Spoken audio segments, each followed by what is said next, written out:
Wong panganan wae ora rasa lu ngono. Lombok 5 kok pedes sih piye to? Ya ora apa-apa to.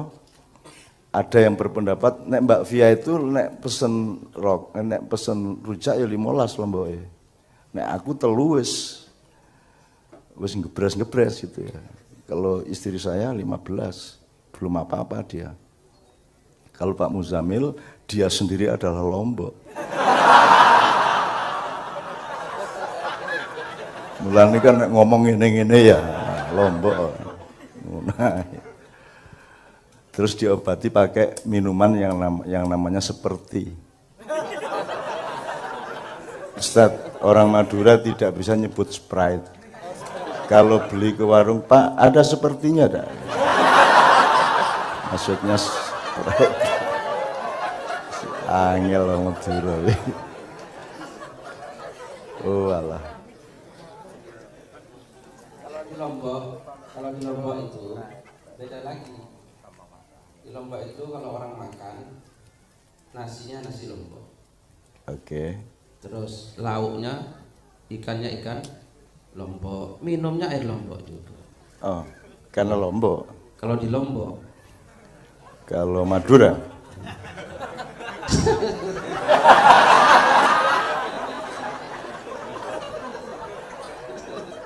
Pokoknya sama Madura itu nikmati, atau kalau tidak bisa menikmati jangan berurusan. Cuman dua itu, jadi hidup itu cuma dua, antum kreatif atau antum taat. Kalau Anda tidak bisa, susah untuk taat ya Anda kreatif. Kalau Anda tidak bisa kreatif ya sudah taat aja. Iki ora kreatif raiso taat ya ora. Bahasa Indonesia yang ini caranya. Ya. Assalamualaikum warahmatullahi wabarakatuh. Kalau saya ditanya apa yang paling saya dambakan, saya tidak akan bicara masalah-masalah teknis atau apapun yang terjadi di dunia dan terutama di Indonesia dalam 2 minggu ke depan ini. Yang saya dambakan kepada Allah adalah siapapun saja yang bersama saya maupun yang tidak bersama saya, itu oleh Allah dijaga kesehatan badannya, dijaga kesehatan pikirannya, dijaga kesehatan hatinya, dijaga kesehatan jiwanya, berarti terjaga juga kesehatan seluruh bulatan dan kesatuan rohnya. Kalau menjaga kesehatan akal itu caranya tidak terlalu sukar, ada objektivitas, ada sportivitas, ada ketepatan berpikir, ada metode yang sudah kita pelajari bersama, sudut pandang, sisi pandang, jarak pandang, resolusi pandang, lipatan pandang, lingkar pandang, dan apapun saja. Tapi yang tidak mudah adalah menjaga kesehatan hati Anda yang akan merupakan cicilan dan bangunan terhadap kesehatan jiwa dan akhirnya kesehatan roh kita. Kalau kesehatan jiwa saja belum cukup, karena kalau dia sudah bergabung dan menjadi satu mekanisme dengan kesehatan akal, baru dia merupakan kesehatan roh kita. Nah, kita ini kan roh, karena jasad kita ini hanya medium sementara di perjalanannya sangat singkat di muka bumi ini. Setelah itu kita akan masuk ke keabadian melalui beberapa transformasi yang nanti harus bisa kita dekati. Oh, ini masalah fisika, ini masalah metafisika, ini masalah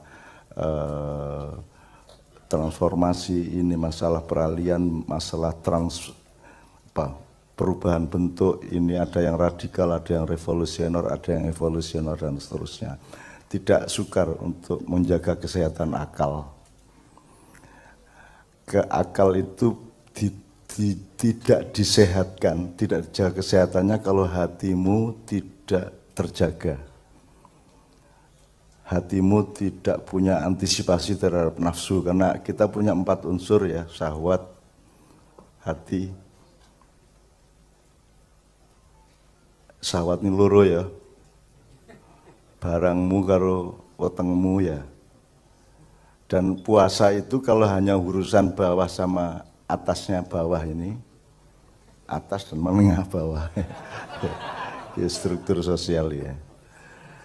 Itu sangat mudah lah, anak balita sudah bisa puasa sampai maghrib, kalau urusannya cuma itu.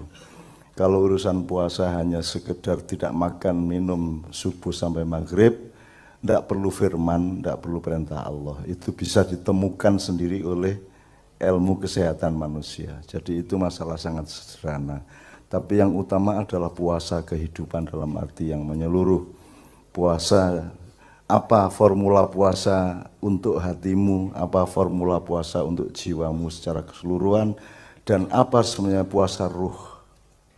Karena Allah sendiri sedang berpuasa dan menunggu kiamat tiba yang Allah akan tentukan, sehingga nanti beliau berhari raya bersama kita di surga Jannatun Naim.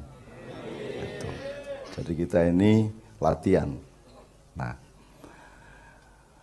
kalau Anda menjaga kesehatan badan, ya nanti ada dokter Edot untuk ngerti batas-batasnya, formulanya, kiatnya, resepnya, dan seterusnya, sebab akibatnya, kuratif dan preventifnya dan seterusnya. Tapi kalau kesehatan hati, kesehatan akal juga sudah ada, gampang, tidak terlalu sukar-sukar amat.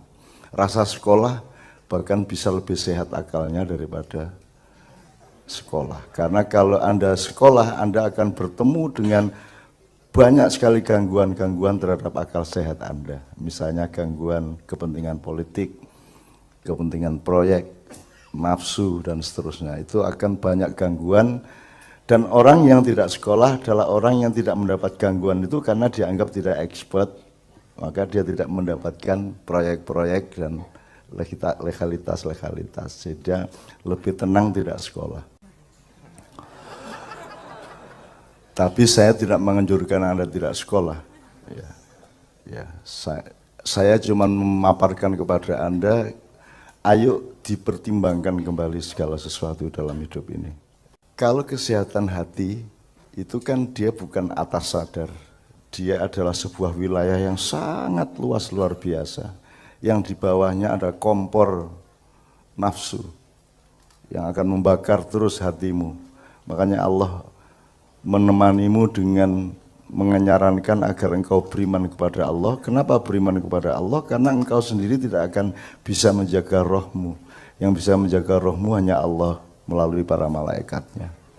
Karena kalau engkau sendiri tidak bisa menjaganya, maka kita perlu komitmen dan nyantol atau gondelan Allah dan Kanjeng Nabi, wa'tasimu bihablillah, dan wala tafarraqu di antara kita. Nah, teman-teman sekalian, maka terus kemudian kita dikasih kiat-kiat sederhana. Pokoknya setiap peristiwa itu saya ulang ini sedikit yang sudah kita bicarakan bersama di PLN ya. Di PLN kan energi alhamdulillah temanya. Nah, malam ini gini. Jadi Pak Muzamil tolong nanti dikomentari langsung. Ini Ustadz Wildan, tafadhol nanti antum anytime ya. Nanti kita ada saatnya kita berdialog. Jadi kalau kalimat thayyibah itu diafdholiyahkan atau diskala prioritaskan, itu kan bisa tergantung pengalamanmu masing-masing, bisa tergantung teori substansialnya apa. Ya, dan itu juga tidak ada yang mengikat satu sama lain. Kalau Anda menemukan bahwa hidup Anda itu sangat memerlukan Allahu Akbar, ya sudah Allahu Akbar. Kalau hidup Anda sangat memerlukan subhanallah, ya sudah subhanallah. Cuman mungkin kalau kita cari substansi teoritisnya, urut-urutannya sehingga seseorang menemukan puncak dari perjumpaannya dengan kemuliaan Allah Subhanahu wa taala. Mungkin pertama itu yang perlu kita lakukan itu istighfar. Karena gelasnya dicuci dulu. Kan gitu. Supaya nanti dapat minuman dari Allah Subhanahu wa taala. Saya bicara berdasarkan responden. Ya. Jadi istighfar dulu, karena istighfar itu pembersihan diri kita dari dosa-dosa. Kemudian menurut saya subhanallah, kita resmikan kebersihan itu dengan menyadari kesucian Allah SWT. Subhanallah, jadi astagfirullah, subhanallah, kira-kira ya. Meskipun ini tidak terikat, jangan terus mengatakan, wah menurut madhab iya. Enggak, kalau madhab pokoknya Anda berdaulat dan Anda mencari yang paling efektif bagi diri Anda masing-masing. Anda bukan pengikut saya, jadi sekali lagi ojo ngikuti aku, tapi pertimbangkanlah segala sesuatu dengan bahan-bahan yang saya ikut nyumbang dikit-dikit. Jadi setelah astagfirullah, subhanallah, kemudian kita sudah bersih nih gelas kita. Maka kita mulai memilih mana ya yang mudarat, mana yang manfaat. Saya mulai menimbang-nimbang kembali. Oh ternyata yang kemarin itu bukan mudarat ya, karena dia mudarat itu kemarin. Setelah itu ada kejadian ini menjadi manfaat ternyata dia gitu ya. Itu namanya alhamdulillah. Jadi namanya kita mendapatkan hikmah. Hikmah itu puncak ilmu. Jadi ilmu ketika di atas intelektualitas dia sudah merupakan hikmah. Hikmah itu mendekat ke kemuliaan, jadi karomah. Gitu ya. Itu juga jangan dianggap teori saya. Ojo terus semua dipadatkan. Nah, ini juga hikmah yang langsung datang pada malam hari ini. Bagi yang menerima kopi insya Allah mendapat kenikmatan, dan yang tidak menerima kopi itu kenikmatan berlipat-lipat. Karena orang yang menyaksikan kenikmatan orang lain tapi bersabar dan ikhlas, maka dia mendapat kenikmatan luar biasa dari Allah Subhanahu wa taala. Ngono ae. Gampang ngapusi arek-arek gampang. Oke, tinggal diurut lagi Mas ya. Astagfirullah, subhanallah, alhamdulillah. Terus, iya ya, memang nggak ada kok kita itu. Memang sebenarnya yang ada itu cuma Allah. Kita tuh nggak punya apa-apa kita itu. Kita tuh bukan siapa-siapa sebenarnya.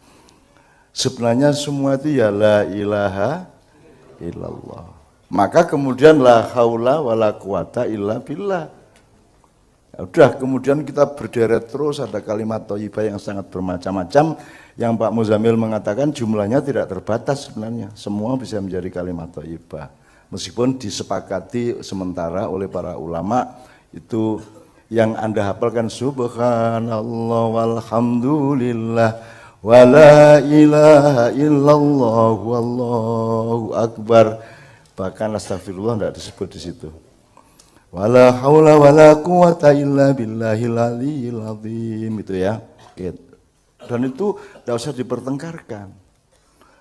Tolong Anda punya sensitivitas dan spontanitas untuk menikmati rahmat Allah itu. Dan tidak perlu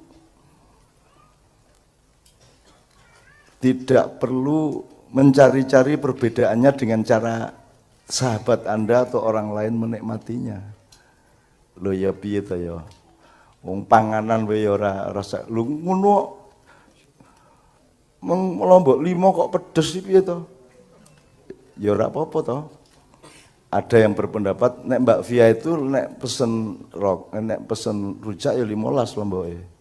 Nek aku telu wis ngebres gitu ya. Kalau istri saya 15. Belum apa-apa dia.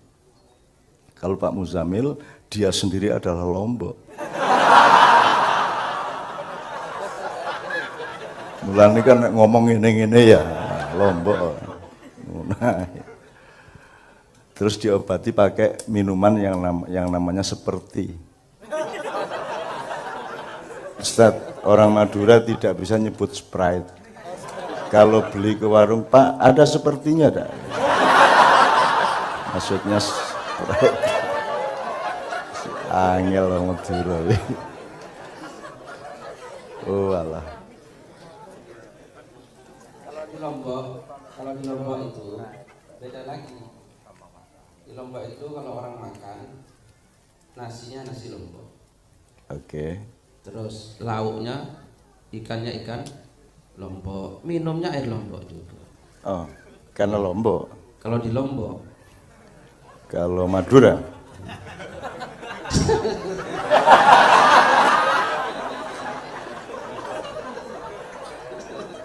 Pokoknya sama Madura itu nikmati, atau kalau tidak bisa menikmati jangan berurusan. Cuman dua itu, jadi hidup itu cuma dua, antum kreatif atau antum taat. Kalau Anda tidak bisa, susah untuk taat, ya Anda kreatif. Kalau Anda tidak bisa kreatif, ya sudah taat aja. Iki ora kreatif raiso, taat ya ora. Bahasa Indonesia yang ini caranya. Ya, kalau Anda tidak ijtihad, taat, gitu kan. Para ulama berijtihad, umatnya taat, yang gitu. Nah, siapapun saja yang bisa berijtihad, silakan berijtihad, gitu ya. Tapi tidak usah dihubungkan antara ijtihad sama taat. Jadi saya berijtihad, tapi saya tidak minta ketaatan Anda kepada saya. Karena yang punya hak untuk ditaati hanya Allah dan Rasulullah SAW. Atiullah wa atiur Rasul wa ulil amri. Ulil amrinya itu, ulil amri itu artinya, Pak Musamil, jelasin Pak Musamil. Ulil amri artinya orang-orang yang memiliki otoritas, ekspertasi, ya, ekspertasi terhadap urusan-urusan. Nah, sarjana, gitu, doktor, fakultas apa. Tapi di kata-kata sebelum ulil amri tidak ada atiu. Kalau itu bentuk kalimat, itu gaya kata, gaya kalimat, gaya ungkapan, mestinya atiullah war rasul wa ulil amri minkum. Tapi tidak. Wa atiullah wa atiur rasul baru wa ulil amri minkum. Ini gaya yang tidak jelas. Pasti ada maksudnya. Ya. Atau sekalian, kenapa tidak tiga-tiga sekalian? Atiullah wa atiur rasul wa atiu ulil amri minkum. Kan gitu mestinya. Tapi enggak. Atiullah, Allahnya pakai atiu, Rasulnya pakai atiu, ulil amrinya enggak pakai. Menurut saya, kayaknya loh ya. Tapi jangan terus dianggap ini rumus, enggak, kayaknya. Kalau ketaatan kita kepada Allah dan Rasul itu mutlak. Tapi kalau ketaatan kita kepada ulil amri, apa itu expert, apa itu para ahli atau direktur atau kepala, komandan, panglima, presiden, kaisar, segala macam, itu relatif. Tidak mutlak kita taati. Kita verifikasi dulu ini segaris enggak dengan ketaatan kita kepada Allah dan Rasulullah. Kalau segaris ya kita taat. Sama dengan orang tua juga relatif. Ibrahim alaihissalam tidak taat kepada bapaknya. Karena dia taat kepada Allah dan Rasulnya, kan begitu. Jadi jangan asal orang tua pasti ditaati, nanti dulu anak ngejak nang pasar kembang bareng. Ono lho gitu.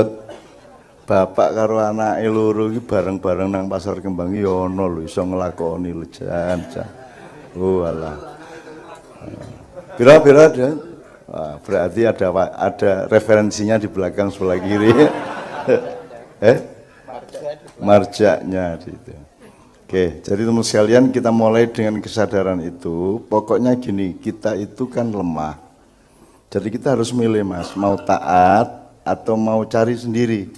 Kalau cari sendiri, harap tahu bahwa yang bisa kamu cari kan tidak ada 1% dari kehidupan ini. Jadi yang 90% kita tetap taat kepada Allah. Kan gitu. Enggak bisa Anda ini ada Pak Dokter bilang kopi baik apa tidak, dia ada rumusnya. Gitu kan. Tapi ada yang kedokteran enggak punya rumusnya. Misalnya Mas Edot bisa menjelaskan bahwa kanker enggak ada. Enggak iso. Sebabnya pokok kanker enggak ono. Sebabnya pokok ini Mas Joko SP sedang di ICU, sedang di IGD Pantirabe. Jadi tadi malam saya bilang Zaki, Zak, besok tema kita kesehatan sambil mukadimah untuk bukunya Dr. Hasman yang akan terbit. Terus malaikat bisi tenan gue gitu. Aku ra krungu, aku kesel saka Magelang. Jebul karepe iki nek pancen arep tema kesehatan yo tak larake siji Kiai Kanjeng, loro tenan Kiai Kanjeng. Akhirnya tadi jam 5 sore ke jam berapa tadi? Jam 4:05 sore tadi ke IGD sudah saya datangi sana sama Mbak Novia. Alhamdulillah, mohon doa nanti kita minta Al-Fatihah juga kepada Anda semua agar Pak Joko segera pulih. Pak Nevi juga sudah pulih, tidak hadir Pak Nevi ya. Mudah-mudahan beliau juga sehat.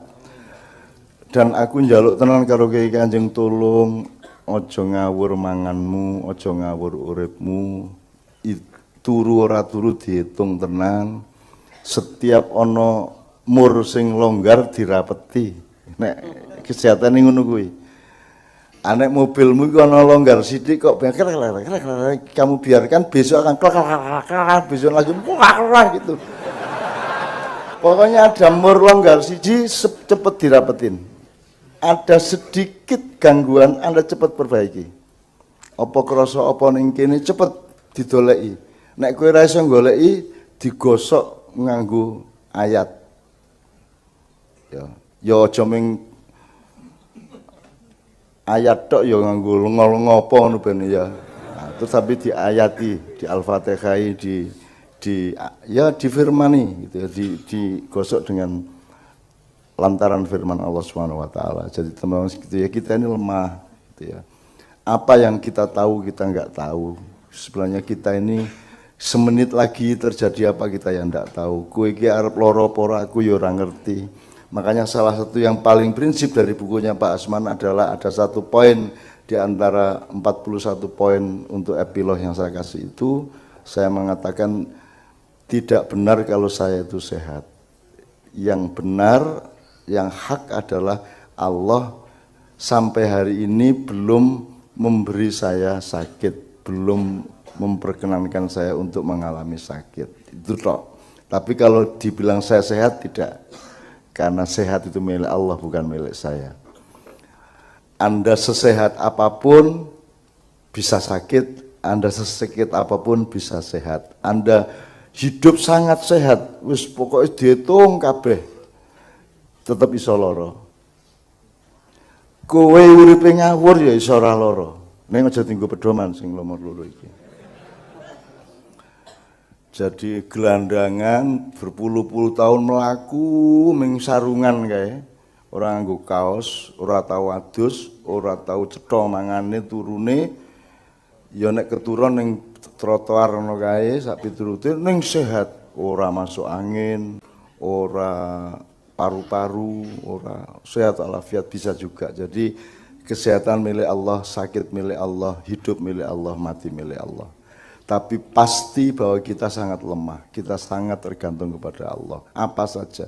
Jadi jangan ada yang merasa bahwa Anda berkuasa atas apapun saja. Meskipun sekedar pada sehelai rambut Anda. Saya tidak bisa menghalangi uban saya. Saya tidak, kecuali menutupinya dengan cat. Dan saya dilarang oleh Mbak Novia untuk ngecat rambut. Gitu loh. Dan saya seneng karena tidak repot gitu kan. Jadi tak jarno putih ya putih sakarepmu. Terus nanti kita cari maknanya. Oh, aku sudah keluar dari kegelapan. Sekarang aku masuk ke dunia putih. Maksudnya wis wanen kan gitu kan. Terus wong Jawa iso wae lah pokoke ngatur ben seneng atine gitu. Oke, teman sekalian, kira-kira begitu ya. Kalau kita itu lemah atas apapun saja loh ya. Kita tuh tidak berkuasa, jangankan atas negara, jangankan atas pemerintahan, jangankan atas suatu persoalan yang complicated, jangankan atas suatu kantor. Sesungguhnya kita tidak berkuasa, kita ini hanya sangat bergantung kepada rahmat Allah yang tidak pernah berhenti, yang dalam satu detik bisa dilimpahkan Allah berjuta-juta kali lipat dari jumlah waktu yang disediakan dalam satu detik itu. Kita hidup karena rahmat Allah. Kue iso tekan kini mergo rahmat Allah. Bahkan kata Pak Muzamil, menurut Al-Quran, tidak ada orang masuk surga karena ya amal ibadahnya. Orang masuk surga semata-mata karena rahmat Allah. Sakarep-karepe wong dhek sing duwe. komisaris ya dhek, direktur ya dhek, arep gawe apa wae sak karep-karepe dhek. Kita tidak bisa apa-apa dan tidak bisa menyalahkan Allah. Andaikan Allah tidak adil kepada manusia boleh, wong punya dia sendiri kok. Gitu loh. Tapi Allah adil. Kenapa? Karena Allah cinta kepada kita semua. Kecintanya Allah itu melahirkan keadilan kepada kita. Maka ada fama ya'mal mithqala dzarratin khairan yarah wa ma ya'mal mithqala dzarratin syarran yarah dan seterusnya. Ada ngunduh wong pakarti, ana kualat, ana pemeneh. Nek Jawa liyane. Sopo becik ke titik Allah ketara dan seterusnya. Udah tenang aja. Jadi semua itu akan siapa menanam pasti akan mengetam. Gitu ya. Kalau ndak mengetam paling ada hama. Ya kowe ya ora gelem to kena hama kan gitu. Jadi pokoknya semua tetap ada sebab akibatnya dan Allah Maha berkuasa atas segala sesuatu dan kita ini sangat lemah. Nek lemah iki kan kudune apik satu sama lain teman padha-padha lemah kok. Ngopo lho kowe gawe perkara akeh banget ning Indonesia iki. Gawe perkara mubeng menganiaya dirinya sendiri manusia itu. Itu ya tak jaluk kabeh ayo memperkecil masalah dari diri kita. Kalau ada masalah terhadap kita, mari kita alhamdulillahkan. Tapi jangan sampai menjadi masalah bagi siapapun. Kalau ada orang yang bikin masalah terhadap Anda, maka alhamdulillahkan, astaghfirullahkan, kalimah thayyibahkan dan seterusnya. Oke, kalau gitu sekarang sebelum kita minta Mas Edot, kita membersihkan diri dulu berdasarkan urut-urutan kalimah thayyibah tadi. Semua ditata duduknya. Mohon kepada Allah, iki wis amin ya rabbal alamin.